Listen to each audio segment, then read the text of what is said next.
सर्वांचं स्वागत आहे आपल्या लोकप्रिय यूट्यूब चॅनलवरती। या लोकप्रिय यूट्यूब चॅनलला आपण जर सबस्क्राईब केलं नसेल तर सबस्क्राईब करायचं आहे, बेल आयकॉनला ऑल प्रेस करायचा आहे। एकंदरीत आपण जर पाहिलं तर नमो शेतकरी योजनेचा जो 8वा हप्ता आहे तो शेतकऱ्यांच्या खात्यावरती या तारखेला जमा जाणून घेऊ संपूर्ण बातमी। या तारखेला आता शेतकऱ्यांच्या खात्यावरती हप्ता येऊ शकतो, या सर्व संपूर्ण माहिती या व्हिडिओच्या माध्यमातून आपण जाणून घेण्याचा प्रयत्न करणार आहोत। शेतकऱ्यांसाठी एक महत्त्वाची आनंदाची बातमी समोर आलेली आहे, ती म्हणजे तर एकंदरीत आपण जर पाहिलं तर शेतकऱ्यांसाठी एक महत्त्वाची आणि आनंदाची बातमी समोर आलेली आहे। एकंदरीत पाहिलं तर आपण नवीन वर्षाच्या मध्ये शेतकऱ्यांच्या खात्यावरती हे हप्ता येऊ शकतो, म्हणजेच नमो शेतकरी महासन्मान निधी योजनेचा जो 8वा हप्ता आहे तो आता 8वा हप्ता आता वितरित होण्याची शक्यता दाट होत आहे।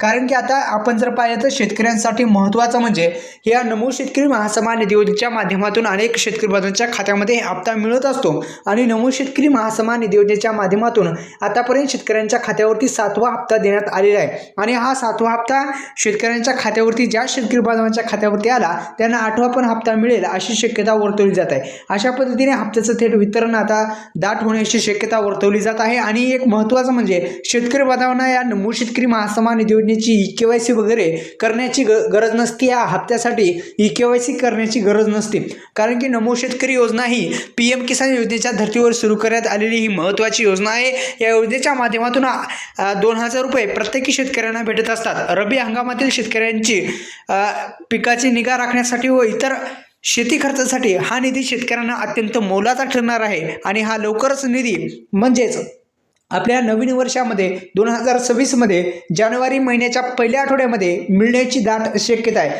तर एकंदरीत 1 तारीख असेल किंवा 10 तारखेपर्यंत सुद्धा मिळू शकतो अशी शक्यता आहे। तर अशा पद्धतीने अशी तारीख 8व्या हप्त्याची आहे। व्हिडिओला लाईक करा, चॅनलला सबस्क्राईब केलं नसेल तर सबस्क्राईब करायला पण विसरू नका। धन्यवाद।